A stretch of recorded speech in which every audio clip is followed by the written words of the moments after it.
He is arguably one of the 5 most important people ever to walk the earth, a fragile boy from a minor Italian town, who outlived giants, buried republics, and remade the ancient world in his own image.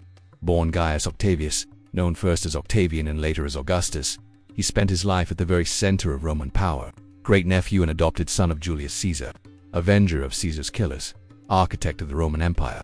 This is the story of how a sickly teenager became Rome's first and greatest emperor. Welcome to Chronicles and Conquerors, where history's greatest empires, leaders, and battles come to life. From the rise of ancient civilizations to the legends of conquerors who shaped our world, every story here is crafted to inspire, educate, and ignite your curiosity. Subscribe and step into the past to uncover the power, glory, and lessons of history's greatest figures. Gaius Octavius was born on September 23, 63 BC, in the small town of Velletri, just south of Rome.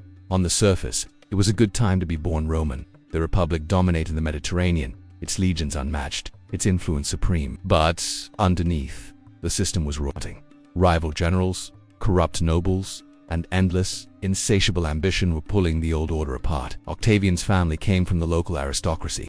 His father, also named Gaius Octavius, was a successful official from the Italian gentry, a respected new man in Roman politics. But his mother Actium had an even more important connection. She was the niece of Julius Caesar. Through her, young Octavian was tied by blood to one of Rome's most audacious and brilliant rising stars. Yet the boy himself hardly looked like a future ruler. He was small, frail, and constantly ill. In a culture that prized physical toughness, scars, and battlefield glory, Octavian was more likely to be found in bed than on a horse. He was even mocked as weak and overly attached to his mother. But behind the pale face and delicate health, something fierce was growing, a will to power that would never, ever go away.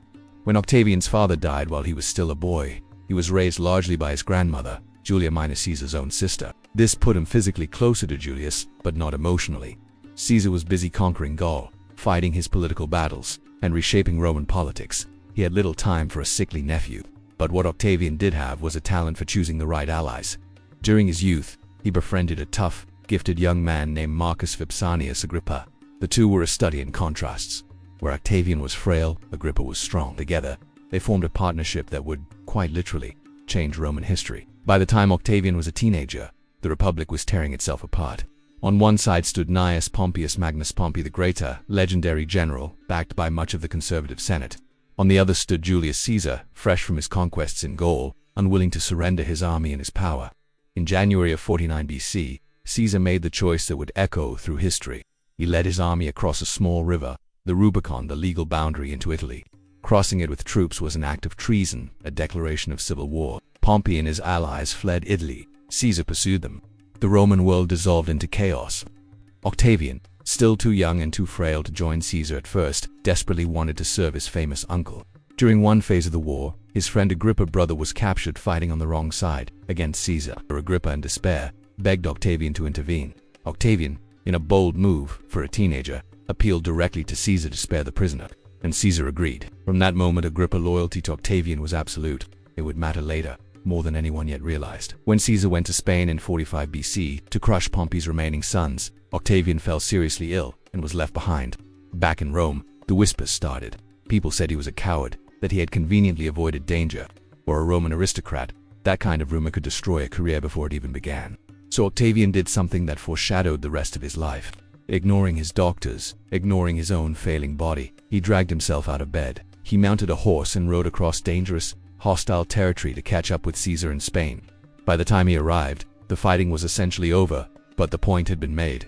Caesar saw what everyone else had missed. The boy had courage, just not in the usual Roman way. He was willing to risk death not in a glorious charge, but in sheer, stubborn determination.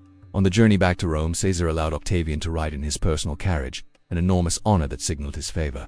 And somewhere along that road, Caesar made a quiet decision, one that would decide the future of Rome. He changed his will. By 44 BC, Caesar was the absolute, undisputed master of the Roman world. He held the dictatorship. His term kept being extended, and statues of him wearing laurel crowns appeared throughout the city.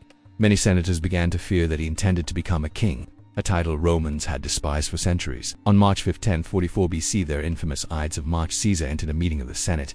He never left alive. A group of senators, led by men like Brutus and Cassius, surrounded him and stabbed him to death at the foot of Pompey's statue. Octavian was not in Rome. He was miles away in Apollonia in the Balkans, continuing his military training. Mark Antony, Caesar's political ally and right-hand man, was in the city and barely escaped the assassins himself. At first it wasn't clear what would happen. Were the conspirators liberators as they claimed, or were they just butchers? Would Rome return to the old republican ways, or spiral into new chaos? Then, Mark Antony opened Caesar's will. To his utter shock, he discovered that Caesar had posthumously adopted Octavian as his son and left him the bulk of his immense fortune and, more importantly, his name. Overnight, the pale, sickly teenager in Apollonia became Gaius Julius Caesar Octavianus. He was Caesar's legal heir. For Antony, this was a nightmare. He had expected to be the successor. For Octavian, it was both an invitation and a death sentence if he made a single wrong move. When news of Caesar's assassination and the will reached him, he faced a terrible choice. He could disappear or vanish into obscurity, escape the danger, and live a quiet life. Or he could sail to Rome, claim his inheritance, and step onto a political battlefield stained with the blood of the most powerful man in the world. Almost everyone around him advised him to run. His stepfather, his mother, his military tutors, they all told him to stay away, to save himself. But Marcus Agrippa did not. Agrippa told him to stand his ground, to claim his name, and to accept his fate. Octavian chose the harder path. He sailed back to Italy and Rome. Mark Antony was trying to control the situation. He had used Caesar's funeral to whip the Roman people into a frenzy, turning the crowd against the assassins and forcing Brutus, Cassius, and their allies to flee east. At the same time, he quietly tried to hold on to Caesar's fortune, acting as if the money belonged to the Roman people instead of Caesar's rightful heir. When Octavian arrived, he was just 18 years old, young, sickly, and utterly untested. Antony was an experienced general in his prime, with battle-hardened soldiers at his back. But Octavian had two weapons Antony completely underestimated: the power of Caesar's name, and an instinctive ruthless talent for political maneuvering. He publicly demanded his inheritance. When Antony refused, Octavian sold off his own properties to pay the bequests Caesar had promised to the Roman people, instantly winning their gratitude and support. He slowly but surely gathered Caesar's veterans and loyalists around him, men who were devoted to the memory of their fallen leader. Antony tried to intimidate him, to brush him aside as an insignificant boy. The Senate, led by the great orator Cicero, mistrusted both of them but saw Octavian as a useful, temporary tool to use against Antony.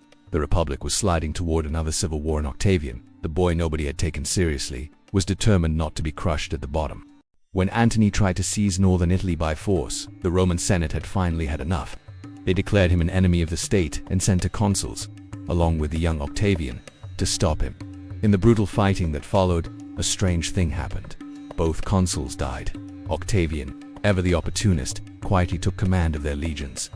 He was supposed to hand these armies back to the Senate, but he didn't. He kept them, and with them, he kept his power. Suddenly, the Roman world was on a knife's edge. Two men, Antony and Octavian, both claimed to be Julius Caesar's true heir. Both had powerful armies. Both were ambitious and dangerous. They could have destroyed each other in a catastrophic civil war, but instead, they chose to make a deal. In 43 BC, they met with another powerful general, Marcus Lepidus, and formed a new alliance, the Second Triumvirate. This wasn't just a friendly handshake agreement. It was a legalized three-man dictatorship, granting them absolute power over the Roman state. Their first order of business was simple: get revenge and get money. To do this, they revived one of the most terrifying tools in Roman politics: the proscriptions. They posted lists of names in the public squares of Rome. If your name was on that list, you could be killed on the spot by anyone, with no trial and no questions asked. Your property would be seized by the state, meaning by the man your family would be ruined. It was state-sanctioned murder and theft on a massive scale. They targeted old enemies, political rivals, and anyone who was simply rich. Around 300 senators and over 2,000 wealthy equestrians were killed. Among them was the great orator Cicero. He had once supported Octavian against Antony, thinking the young man could be controlled. He'd fatally underestimated just how ruthless Caesar's heir could be. With their enemies dead and their pockets full of cash, the triumvirs marched their armies east. Their target was Brutus and Cassius, the men who had assassinated Julius Caesar. In 42 BC, at the Battle of Philippi in Greece, the two sides finally met. The fighting was confused, bloody, and desperate. Octavian, whose health was always fragile, fell ill, leaving Antony to command much of the action. The Republican cause, the dream of a Rome without a king, died on that battlefield. After the first day of fighting, Cassius, mistakenly believing all was lost, took his own life. After the second, Brutus did the same. Their armies collapsed. Octavian had their heads cut off and sent back to Italy to be displayed at the foot of a statue of Julius Caesar. The message couldn't have been clearer. Caesar was avenged, and his heir now stood at the very top of the Roman world. After the victory, The triumvirs carved up the world like a prize. Antony, the senior partner, took the rich and glamorous east. Octavian was left with Italy and the difficult west. Lepidus, already being sidelined, got less significant territories. But there was another problem. The son of Pompey the Great, Sextus Pompeius, had built a powerful pirate fleet and controlled Sicily. From there he blockaded Italy, cutting off Rome's grain supply. While Antony was off dealing with affairs in the east, Octavian was stuck in Italy facing food shortages, riots, and angry veterans demanding the land they'd been promised. It was a miserable, thankless job, but it had a hidden advantage. It kept him at the very heart of Roman politics. Antony, meanwhile, was drifting further and further away, drawn toward Egypt and its captivating queen, Cleopatra. Over the next few years, the alliance began to crack. Antony's own brother and wife started a short-lived rebellion against Octavian in Italy, which Octavian crushed. He then used the opportunity to seize Gaul, which was supposed to be part of Antony's territory. Meanwhile, Sextus Pompeius was proving to be a brilliant naval commander, humiliating Octavian at sea more than once. But Octavian had a genius on his side.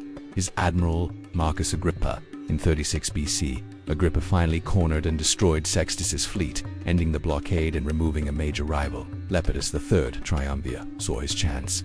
He tried to claim Sicily for himself. Octavian's response was swift and brutal. He marched into Lepidus's camp, and in a stunning display of political theater, convinced his legions to desert him. Lepidus was stripped of all his power, left with only a ceremonial religious title, and forced into exile. The three-man dictatorship was now a two-man race. Octavian in the west, Antony in the east, and Antony was making terrible mistakes. While Octavian was in Rome, managing the messy business of politics, Antony was in Alexandria, living a life of luxury with Cleopatra. He fathered children with her, spent incredible sums of money, and began acting less like a Roman general and more like an Eastern king. Then came the donations of Alexandria. In a bizarre public ceremony, Antony distributed Roman territories in the east to Cleopatra and their children, as if it were his personal property to give away. To top it all off, he declared Caesarion Cleopatra's son by Julius Caesar the King of Kings. This was a direct challenge. He was elevating Caesar's biological son over Caesar's legally adopted son and heir, Octavian. To the Romans back home, this was treason. It looked like Antony had gone native, bewitched by a foreign queen and planning to move the capital of the empire to Egypt. Octavian seized the opportunity. He launched a brilliant propaganda campaign, painting Antony as a traitor who had abandoned Roman values. Antony fought back, accusing Octavian of all sorts of scandals, but he was too far away. Octavian controlled the narrative in Rome. The final straw came when Antony divorced Octavian's sister, Octavian. It was a personal and public insult that Octavian could not ignore. In a shocking and illegal move, he went to the Temple of Vesta, where Antony's will was kept, seized it, and read it aloud to the Senate. We don't know if he read the real will or a doctored version, but it didn't matter. The effect was explosive. He claimed the will confirmed everyone's worst fears. It left Roman lands to his foreign children, and, most damningly, requested that Antony be buried not in Rome, but in Alexandria, beside Cleopatra. For many Romans, this was the ultimate betrayal. The Synod, whipped into a frenzy by Octavian, stripped Antony of his command and declared war not on Antony, but on Cleopatra. It was a clever move that framed the coming conflict as a war against a foreign enemy, not another Roman civil war. The final confrontation was set. The fate of the Roman world would be decided in one last battle between the West and the East, between Octavian and the man who had become his greatest rival. In 31 BC, their forces converged near Actium in western Greece. Antony and Cleopatra had a huge fleet and a massive army, but instead of attacking, Antony hesitated. He anchored his fleet in a bay and waited. This was a fatal mistake. Octavian's brilliant Admiral Agrippa used the delay to his advantage. He blockaded Antony's position, cutting off his supply lines. Soon, hunger, disease, and despair spread through Antony's camp. Soldiers started deserting. On September 2nd, Antony finally made his move, trying to break the blockade. But the ensuing battle was a disaster. His command structure crumbled. In the chaos, Cleopatra's squadron suddenly broke formation and fled the battle. And then, the unthinkable happened. Antony, seeing her ships sail away, abandoned his own men, his own fleet, and followed her. The remaining ships, leaderless and trapped, fought on bravely but were eventually destroyed or captured. The Battle of Actium was a complete and total victory for Octavian. He was now the undisputed master of the Mediterranean. Octavian showed mercy to many of Antony's defeated soldiers, allowing them to surrender and return home. The message was clear. The war was over for them. The real target was their disgraced general and his Egyptian queen. The following year, Octavian invaded Egypt. Antony's position was hopeless. His last remaining troops deserted him. As Octavian's army closed in on Alexandria, Antony made one last, futile stand before falling on his own sword. Cleopatra was captured alive. Octavian had plans for her. He wanted to parade her through the streets of Rome in his victory procession, a living symbol of his triumph. But Cleopatra would not suffer that humiliation. She chose her own end, most likely by poison. With her death, the ancient line of pharaohs ended. Egypt, with its incredible wealth, wasn't just another Roman province. It became Octavian's personal property, its riches flowing directly to him. As for Caesarion, the teenage son of Cleopatra and Julius Caesar, a potential rival, he was quietly executed. There was no one left to challenge him. One man now ruled the Roman world. With total victory secured, Octavian faced a new challenge: how to rule. He controlled everything: the armies, the provinces, the treasury. He could have easily declared himself king or dictator for life, but he was smarter than that. He remembered what happened to his uncle Julius Caesar. The Romans hated the word king. Caesar's open ambition had led to his assassination. Octavian would not make the same mistake. So, in 27 BC, he staged a brilliant piece of political theater. He went before the Senate and announced he was giving up all his emergency powers, restoring the Republic. Of course, the Senate, filled with his supporters and men who understood the reality of the situation, begged him to stay. They insisted he remain in control of the most important provinces, the ones with all the legions. In gratitude for his supposed humility, they gave him a new name, Augustus, the revered one. He also took the title Princeps, which simply meant first citizen. It was all an illusion, but a powerful one. On paper, the Republic lived on. In reality, a new system had been born. Augustus held more power than any Roman in history. Without any official declaration, the Roman Republic had become the Roman Empire. Augustus inherited a state broken by decades of civil war. Italy was in ruins. Trust in the government was gone. He embarked on a massive project of rebuilding, not just with swords, but with new systems and institutions. First, he reformed the army. He created a permanent, professional military paid directly by the state, not by individual generals. This broke the old cycle of ambitious commanders using their loyal legions to march on Rome. He even established a retirement fund for veterans, ensuring their loyalty was to the state, not to a person. He also overhauled the government. He created a professional civil service, choosing competent administrators over political allies.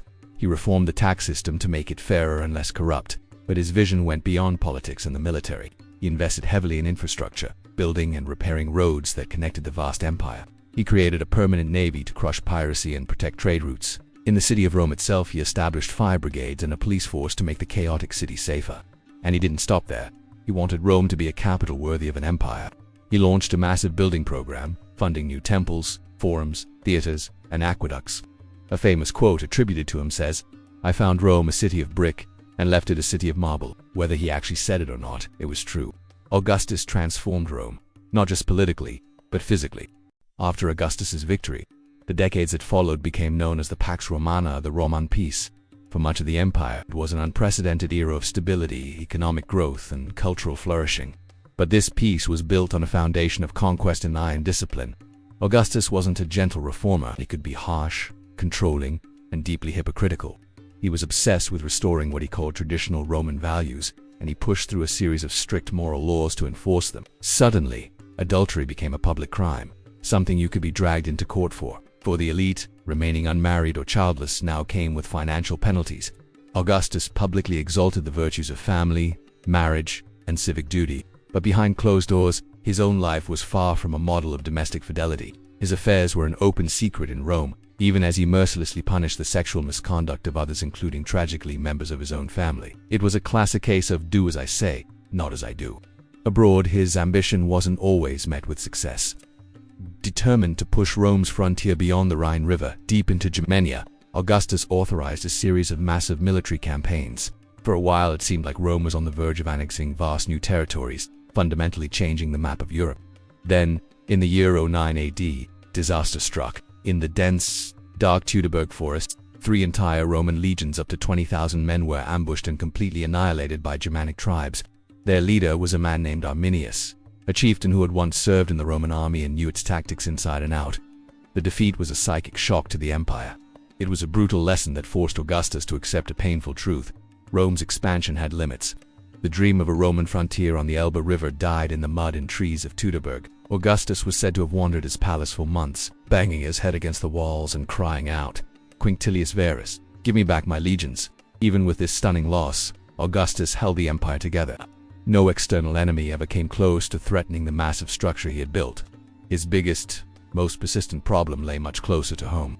For all his absolute power, one question haunted his long reign: who would rule after him? The succession crisis was the great drama of his life. Augustus had no surviving biological sons.